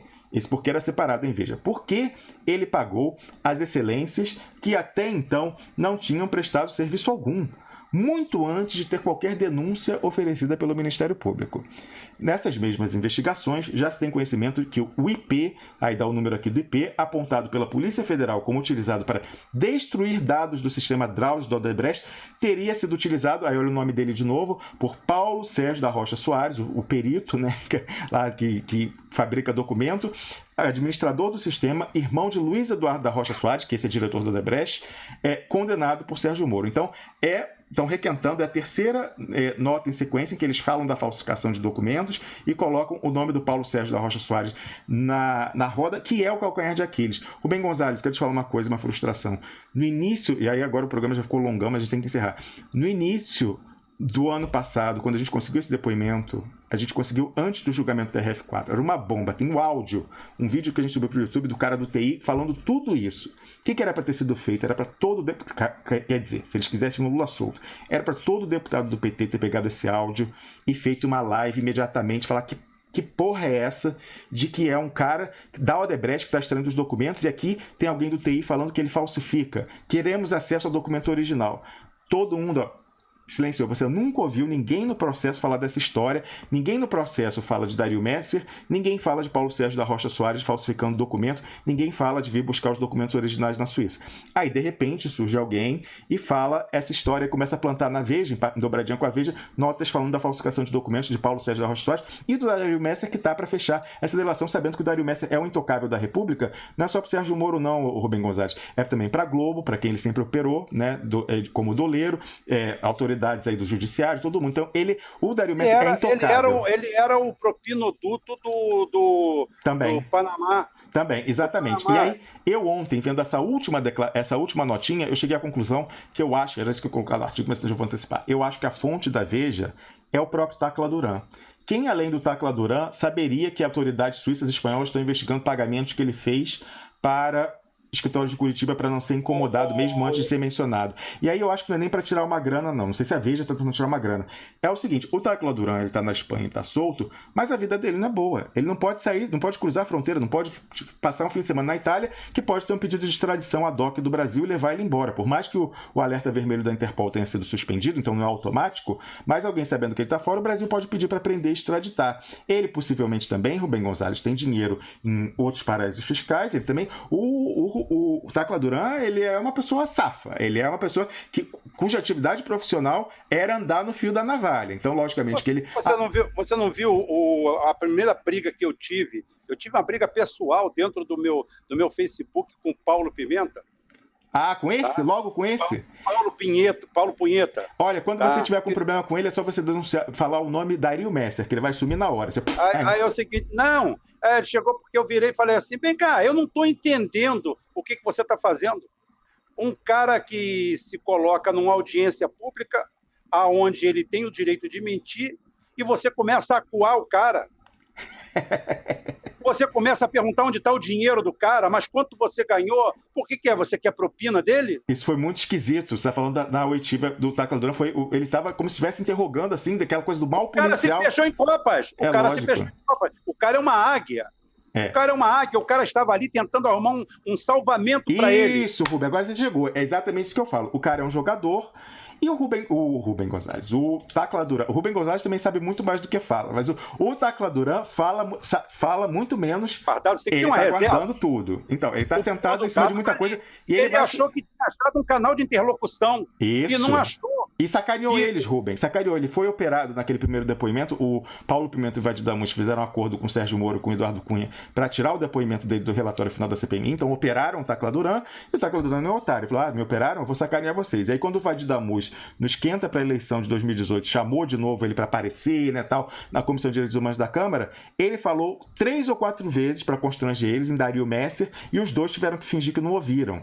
No final, ele até pergunta da internet perguntava do Dario Messer, e os dois, né, fingindo que não ouviram. Então ele deu uma sacaneada também. Mas enfim, o Tacla Duran é essa pessoa que sabe jogar, é um jogador, tem muita coisa, e a vida dele não é boa. Ele deve estar com fundos aí congelados, né, em Singapura. Ele até no próprio depoimento, Rubem, no próprio depoimento dele, ele falou que tinha dinheiro em Singapura, que em Andorra não tinha. Tem paz. Ele não tem paz. Exato. Deve ter bens no Brasil que estão bloqueados. Então, eu acho o seguinte, ele deve estar vendo que o pessoal precisa muito fechar um acordo com o Dario Messer, e ele está falando falando assim, olha, eu também quero o meu cala-boca, eu também quero me acertar com vocês. Vamos sentar aqui para conversar. Então eu acho que essa sequência de notinhas que saiu na Veja, inclusive, que foram compartilhadas no Twitter do Tacla Duran, ele próprio compartilhou, eu acho que ele é a fonte e eu acho que ele está tentando conseguir uma paz de espírito para ele e para a família dele, que também foi perseguida, porque a irmã era sócia dele no escritório, a Lava Jato já ameaçou ir para cima da irmã, tá toda a família dele, imagina, tudo empoleirado lá na Espanha, no apartamento, a família inteira, pai, mãe, irmã, filho, cacete, mulher e caralho. Então, ele, para mim, está tentando chegar nesse último acordo. E essa última ponta solta, gente, se eles fecharem, acabou mesmo, né? Ninguém vai vir aqui na Suíça buscar os documentos originais. Só quem faz a denúncia sobre a falsificação dos documentos somos nós, desde o final de 2017. Ninguém na blogosfera repercutiu. Os deputados do PT estavam no acordo para justamente enterrar isso e poder entregar o Lula, rifar o Lula para a Lava Jato, por intermediação do Eduardo Cunha naquela oportunidade, que agora também já está recebendo seu cala-boca, já está sendo... Inclusive, Rubem, tudo é relacionado. Você vê, a gente estourou o tempo hoje, mas é porque é importante deixar tudo claro. O Eduardo Cunha pôde ficar clandestino por aí, em vez de ficar preso, e agora essa história de ir para o Rio é possivelmente porque ele vai voltar a aparecer. Ele finalmente, inclusive ele passou pelo Bahrein, ele ficou um tempo no Bahrein, que é um lugar que preserva muita segurança. O Michael Jackson, quando estava com os processos, ele também foi morar no Bahrein e se vestia de mulher muçulmana. Não sei se o Eduardo Cunha chegou a se vestir de mulher muçulmana, mas ele foi para o Bahrein um tempo. Um cara comum, careca, cabe uma peruca. Ele deve ter sósias também. Hitler também, tinha, a gente recebeu essa informação. A gente recebeu essa informação de fonte de inteligência estrangeira na época que ele passou pelo Bahrein. Mas você veja, o próprio Eduardo Cunha, ele pode ser solto, ele que tem esse dossiê do Banestado do Dario Messer, portanto ele tem o Sérgio Moro na mão dele. E o que o Sérgio Moro fez para então ficar elas por elas? Ele deixou preso em São Paulo, em prisão domiciliar perpétua, o banqueiro do Eduardo Cunha aqui na Suíça, que é um cidadão suíço-espanhol que se chama David Moino.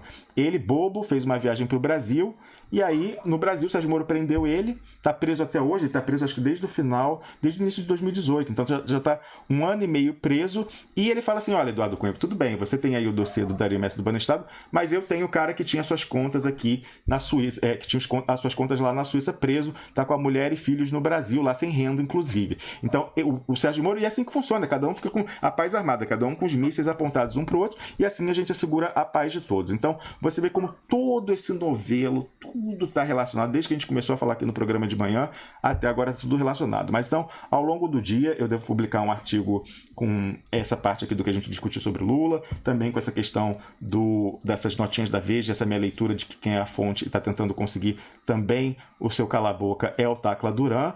E eu peço, Rubem, para você concluir aí um comentário brevemente, a sua participação de hoje, para a gente poder ler o superchat e encerrar. O que a gente está enxergando é mais ou menos... É que eu falo que a história explica tudo. A história explica tudo. O livro está aberto. É só você fazer uma leitura histórica dos fatos. O que acontece? O que é a Lava Jato? A Lava Jato, na realidade, é a carta de corso que a coroa inglesa deu para os bucaneiros. Deu uma carta de corso. Deu almirantado para quem roubasse, para quem assaltasse. Porque a Inglaterra chegava e falava assim, ataquem as fragatas e os galeões espanhóis, roubem o ouro, venham para cá, tenham tudo isso oficializado, tá? Peguem a maior parte para vocês, me deem uma parte para a coroa, e vocês são simplesmente almirantes da coroa inglesa. Foi isso que a Lava Jato fez. Deu uma carta de curso. Porque o interesse da coroa inglesa não era nem roubar aquele ouro, era enfraquecer a Espanha como superpotência.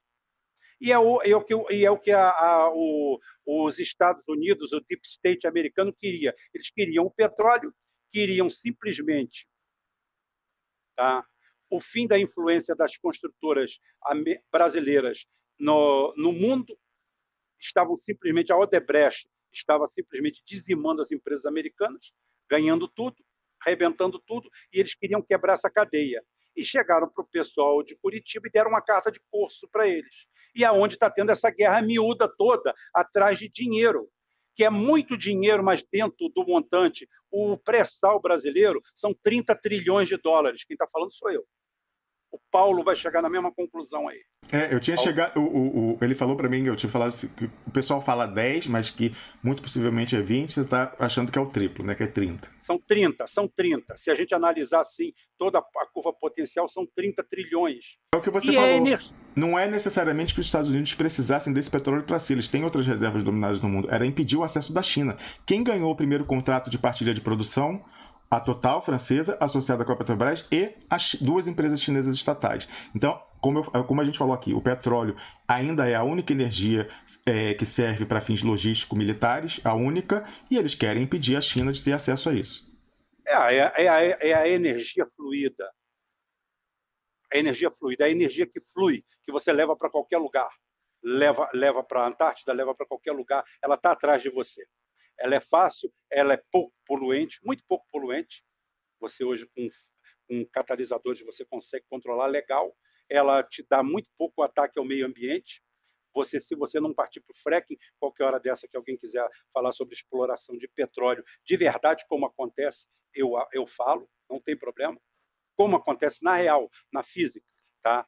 Tirando fracking e tirando o óleo de xisto, que é aquela desgraça que tem lá em Alberta, no Canadá, que é uma vergonha para a humanidade e ninguém mostra. Nego mostra desmonte de navio na Índia, feito na base da miséria, mas ninguém mostra o que o Canadá faz em Alberta. Areia betuminosa. Areia betuminosa. Tá? Tar sands, em inglês. É petróleo de superfície, se chama lama. Então é o seguinte, o que ocorre? Nós estamos, inclusive, a gente tem que falar que é o seguinte, que o Zap do Moro foi invadido, né? Eu ia falar isso, mas hoje a gente falou tanta coisa que é o seguinte, certamente ele fez alguma coisa comprometedora que deve ter gerado print no recebedor, e aí ele inventou essa história de que alguém hackeou por 6 horas o telefone dele e mandou mensagens por ele. Certamente ele mandou alguma merda para alguém, tá temendo que a pessoa tenha feito print, e aí agora é isso aí, eu não sei o que foi. Aí vamos para a teoria da conspiração, para botar um pouquinho de pimenta nesse... Pimenta, mas não aquela pimenta do sul, aquela é podre. É o seguinte, e se foram os russos? Podia ter sido, né? Podia ter sido. Pô, imagina, se baixaram tudo ali, cara. Mas pode ter sido.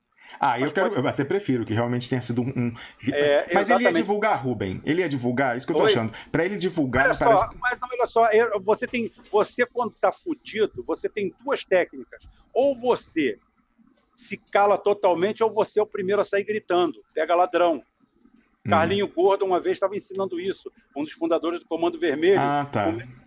Você sai gritando, pega ladrão junto. Não, entendi, porque eu estava pensando o seguinte, olha só, vamos supor que os russos tivessem invadido, eles não iam dar o alarme, iam fazer de uma maneira discreta e baixar tudo que tem ali. Mas aí, de repente, o pessoal da NSA falou, bicho, hackearam teu celular. Aí ele falou, olha, aí ele plantou esse ali, olha, 6 horas hackearam, e aí, enquanto isso, invadiram lá os logs e, não só naquelas 6 horas, para trás, colocaram várias mensagens que não fui eu, foi o hacker e tal. Então, pode ter sido um vazamento, de repente o outro lado conseguiu, e ele quer justificar qualquer coisa que vaze nos próximos meses. Interessante essa hipótese, Rubem.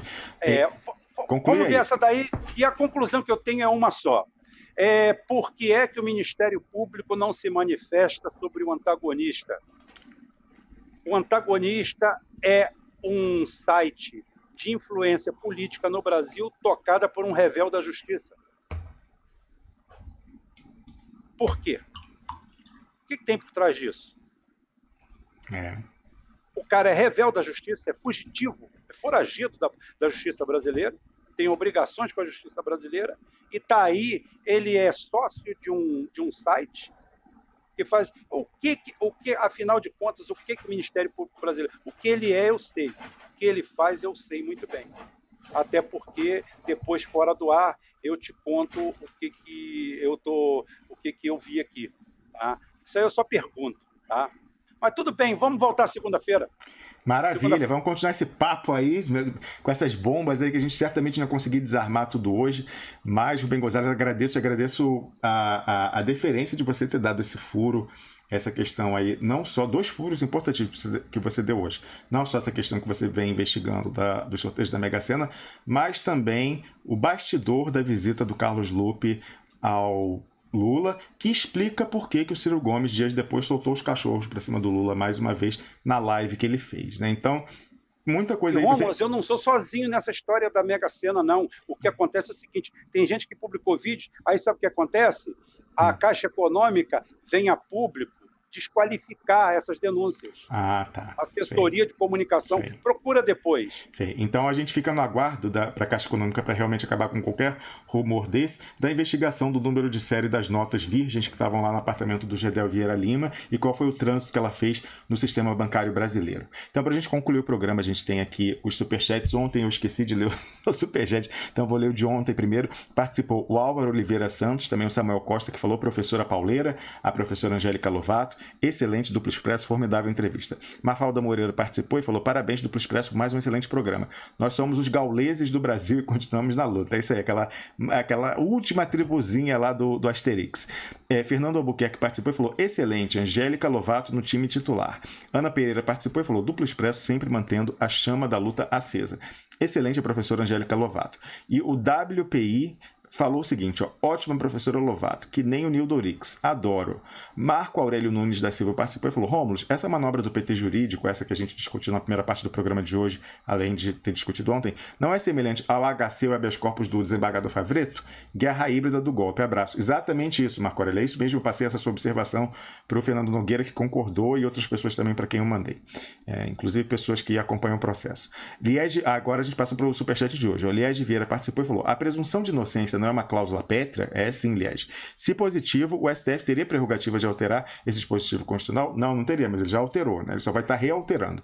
Luque Queiroz participou, Plínio Aquino Júnior também, Rita de Cássia Ângelo participou. E Rita de Cássia Ângelo, muito obrigado mais uma vez por você ter dado aquela ideia de falar que se vaquinha, se tiver, é para os filhos do Lula. Muito obrigado. E ela volta e fala o seguinte, ó, meu texto anterior foi diversas vezes censurado.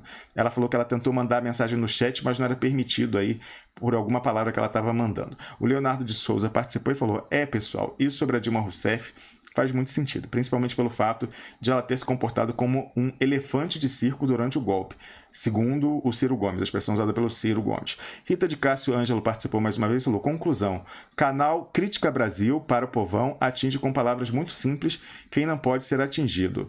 Ela falou, descobri, nós do Duplo Expresso nunca chegamos a 30 mil assinantes. E o Crítica, que faz palhaçada tipo cirquinho e se volta para evangélicos, cresceu sem querer, mas tem que cair. Olha, eu queria dizer o seguinte, esse crescimento que nunca chega aos 30 mil, que é quando pode ter assinante do canal, é curioso porque entra gente todo dia, muita gente, mas sempre sai, sem que a gente veja quem está saindo. A minha desconfiança, né? Assim como estava agora essa sabotagem dos coisas infantis, que parece que não está mais, o York me falou e eu fui ver que realmente parece que não estão mais associando vídeo infantil na live. Vou te chamar aí, Rubem.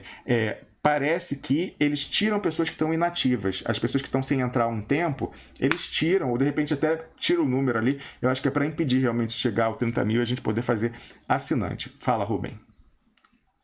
Eu tenho portal Rubem Gonzalez.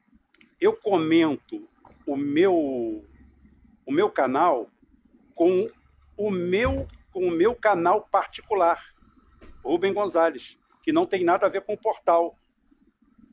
Eu fui desinscrito do meu canal 5 vezes. É sério, cara? Como assim? Esse pessoal 5 vezes eu fui desinscrito. Olha, não, o pior... Toda hora o pessoal reclamando lá, falando o seguinte, olha só, eu fui desinscrito do canal, estou me inscrevendo de novo. Olha, essa é fogo, hein? É brincadeira isso aí. Para chegar a 10 mil, eu cheguei assim, 11 mil. Quando chegou em 11 mil, bloqueou.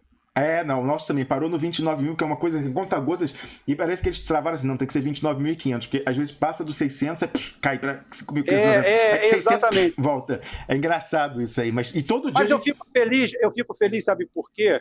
Porque um dos nossos parceiros do nosso grupo aí, o Marcelo, ele mora em Brasília, na cercania de Brasília, e ele faz alguns contatos políticos lá com a gente também, faz tudo, e o nosso nome está na boca de todo mundo lá, os parlamentares, e gente que tem canal com 300 mil inscritos, o cara não sabe quem é.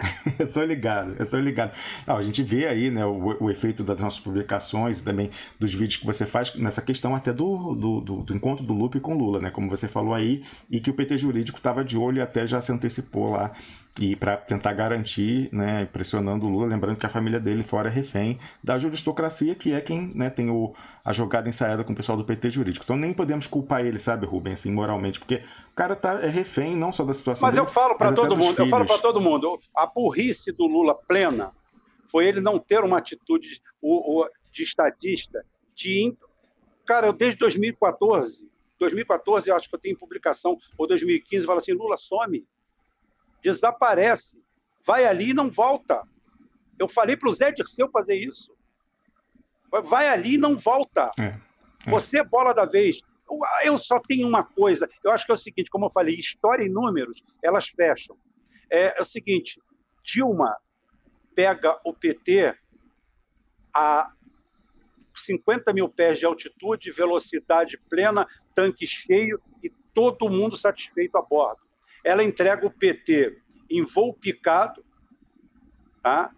Com as turbinas pegando fogo, tudo destruído, em 5 anos. Ela destrói o PT inteiro em 5 anos. É isso aí. Eu já tenho publicação lá para isso, né? É isso aí. Então, realmente, nessa sabotagem é interessante, né, Rita de Cassângelo? O Fernando Albuquerque participou e falou: a última chance se perdeu com a reeleição de Dilma. O primeiro mandato tinha sido muito ruim e junho de 2013 mostrou o que viria. Até Marta Suplicy enxergou. Lula de volta em 2014, talvez até em 2022. Pois é, e quem que é demonizado no PT hoje não é a Dilma, é a Marta Suplicy, que também não é flor que se cheire, né? Porque, de fato, ela tentou se salvar aderindo ao golpe e não conseguiu. Continuando aqui, a Rita de Cassângelo voltou e falou: a guerra híbrida mexe com grandes governantes, também peões nesse jogo. Mas de que adianta se o povão entrar no jogo em vez de ser colocado onde eles querem? Vide o 171, Brasil 171, que tinha 19 mil e o DE 9 mil inscritos. Eu quero dizer isso, Rubem Gonzalez, no dia que o Lula foi dar entrevista antes de ser preso lá no Brasil 171, Central do Plano B, eles tinham 28 mil inscritos. Era um ano, né? O Lula está preso há um ano. De repente virou 300 e cacetadas a quase 400. Né? Os caras tinham um canal há 5 anos. Né? O nosso aqui a gente tinha criado há um mês e já tinha quase 10 mil. O deles há 5 anos tinha 19 e hoje em dia tem 340. Lembrando mais uma vez que lá a gente tem prova, eu já peguei em flagrante ao vivo aqui, eles compram audiência no ao vivo, compram assinante, compram comentário, tudo está à venda de acordo com... Peraí, perdão, aqui uma pessoa me ligando, sem saber que eu estou no ar. De acordo com o maior youtuber dos Estados Unidos, chama Shane Dawson, ele uma vez quis fazer o teste, e aí ele falou assim, vou ver se funciona esse negócio aí de comprar audiência, comprar comentário, comprar assinante. Aí ele pegou um vídeo da mãe dele, que tinha um canal dela, que é assim, de receitas, que tinha tipo 100 assinantes, aí ele botou, bota 100 mil aí pra ela, pra ver o que a velha fala. Ela ligou pra ele louca assim, cara, meu vídeo viralizou, isso aqui e tal, e ele que tinha comprado, tava filmando tudo. Então, eu vou te dar print fora do ar, de um que eu levantei ontem, tá? Inclusive, Rubem, quero dizer provando o seguinte... Isso tudo, provando isso. Não, a gente tem, olha, é só você colocar no YouTube, olha só, você vai lá no canal do Duplo Expresso, ou procura até assim, por que o Brasil 247 compra audiência, ponto de interrogação. Aí você vai ver o flagrante que eu fiz aqui ao vivo, mostrando que eles tinham saído do ar e a audiência continuava fixa, ali por mais de 2 horas, sem nada, uma tela preta, 1.500 pessoas assistindo, sem se mexer, nem um para cima, nem para baixo, durante 2 horas. Lá a pessoa estava dormindo, era um feriado, Rubem, deixaram alguém de escala. Um dos pontos de captação disso é jogos ao vivo, né? Esporte ao vivo. Também é? Não, eles lançam... Você vai jogar o Flamengo. Aí fala assim, jogo do Flamengo ao vivo. Aí você chega lá e fala assim, calma, galerinha, olha só, você agora se inscreve no canal aí embaixo, você faz isso. Você não precisa fazer nada no YouTube. Ou a imagem existe ou não existe. Tá? Mas aí o cara manda você, aí o Flamengo, aí ele arruma 300 mil inscritos. Esses 300 mil inscritos que ele manda você clicar lá embaixo no lugar onde não vai aparecer a imagem, ele já está vendendo aquilo para outro. E isso aí, Rubem, eu quero dizer o seguinte, certamente, você tem serviço na internet, vários sites que vendem isso, assinante, visualização e comentário, inclusive nesse vídeo do Shane Dawson, ele fala, sabe qual é o país de onde mais vinha o número de inscrições à venda? Do Brasil. 30% era do Brasil. Você vê um bando de nini aí, né? Que nem estuda, nem trabalha, tá com o celular, faz isso, né? Vende isso. Só. Então, esses robôs brasileiros fazendo isso, era o país que mais fornecia, ele mostra isso no vídeo dele, que tá, inclusive, nesse vídeo que eu coloquei, tem o link do Shane Dawson. E, o Rubem, é o seguinte também, a última coisa que eu ia falar disso... Era o quê? Nossa, me deu um branco agora. Mas o pessoal vai fazendo essa... Ah, sim, lembrei, é importantíssimo. Certamente, Rubem Gonzalez, isso é com a parceria do Google e do YouTube. Vocês acham que o YouTube não teria como coibir isso? E, logicamente, talvez, eu imagino que esses sites que vendem esse tipo de serviço devem pagar uma comissão, alguma coisa para o YouTube, porque eles teriam como bloquear isso e moralizar. Agora você vê, eles até sacaneiam, aí não é site, aí é o YouTube diretamente, com essa coisa que passaram aí um mês associando a gente a vídeos para a primeira infância de 0 a 5 anos, pessoas dizendo aí que não conseguem comentar, que não assina, mas sai depois, enfim. Para não espantar a mosca, eu vou te passar em off.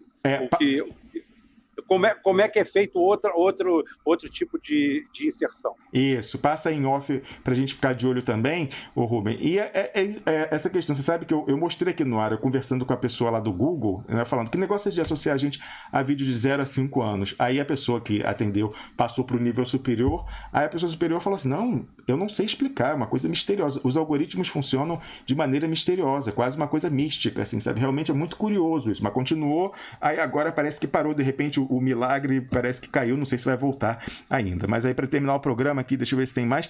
A Rita de Cássia Ângelo que voltou e falou, não mandei nenhum chat com mais de 200 caracteres, estava sendo impedida de mandar a mensagem. Ela volta e falou, eu era assinante de ambos, do 171 e do Duplo Expresso, 1 ano e meio atrás. O Duplo Expresso tinha 9 mil e o 171 tinha 19 mil, sendo que o deles tinha 5 anos e o nosso tinha 2 meses.